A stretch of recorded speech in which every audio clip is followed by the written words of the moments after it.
Congress BRS పార్టీలు రెండు ఒకటేనని board nominated సభ్యుడు రామకృష్ణ ఆరోపించారు. సికింద్రాబాద్ బోయినపల్లి చెక్ పోస్ట్ దగ్గర కాంగ్రెస్ పార్టీకి సంబంధించిన స్థలానికి రాష్ట్ర ప్రభుత్వం మద్దతు పలికిందని అన్నారు.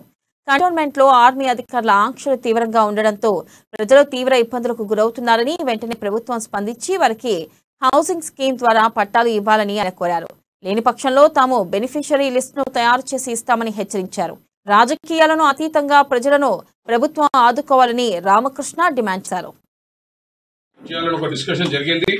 మరి దానికి ఏదైతే బోర్డు మీటింగ్ జరిగిందో దాంట్లో మొదటిసారిగా ఎవరైతే ఆర్మీ ల్యాండ్స్ లో ఎంక్రోచ్మెంట్స్ ఉన్నాయో, అంటే 108 బజార్లో 3 పాకెట్లు కానివ్వండి, సాయిబాబాస్ కానివ్వండి, మట్ఫోర్డ్ హట్స్ కానివ్వండి, అదేవిధంగా మట్ఫోర్డ్ దగ్గర ఇంకొక చిన్న పాకెట్ ఉంది, అదేవిధంగా నందమూర్ నగర్, ఉత్తరాయ్ హట్స్, ఈ అన్నింటినీ కూడా వాళ్ళకి ఏదో విధంగా న్యాయం జరగాలని, వాళ్ళకి మళ్ళా ఒక హౌసింగ్ స్కీమ్ లో సెంట్రల్ గవర్నమెంట్ లేకపోతే స్టేట్ గవర్నమెంట్ హౌసింగ్ స్కీమ్ లో వాళ్ళని ప్రమోట్ చేయాలని ఒక డిస్కషన్ జరిగింది.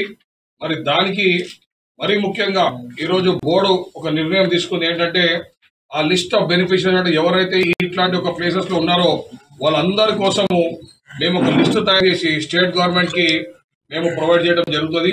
స్టేట్ గవర్నమెంట్ నుంచి ఫాలోఅప్ చేయడం జరుగుతుంది. ఎందుకంటే ఈ హౌసింగ్ అనేది ఒకటి స్టేట్ గవర్నమెంట్ బాధ్యత. మరి వీళ్ళందరికీ కూడా మీరు ఒక ఆల్టర్నేట్ ల్యాండ్ అని ఇవ్వాలి. ఆర్మీ అధికారులకు ఇచ్చిన తర్వాత ఇక్కడ ఉన్న ఈ గుడిసెవాసులకు అందరికి కూడా గవర్నమెంట్ ఆఫ్ ఇండియా పట్టాలు ఇస్తుంది. లేదు అంటే మినిస్ట్రీ క్లియరెన్స్ ఇస్తుంది. మీరు ఆల్టర్నేట్ ల్యాండ్ అని ఇవ్వాలా.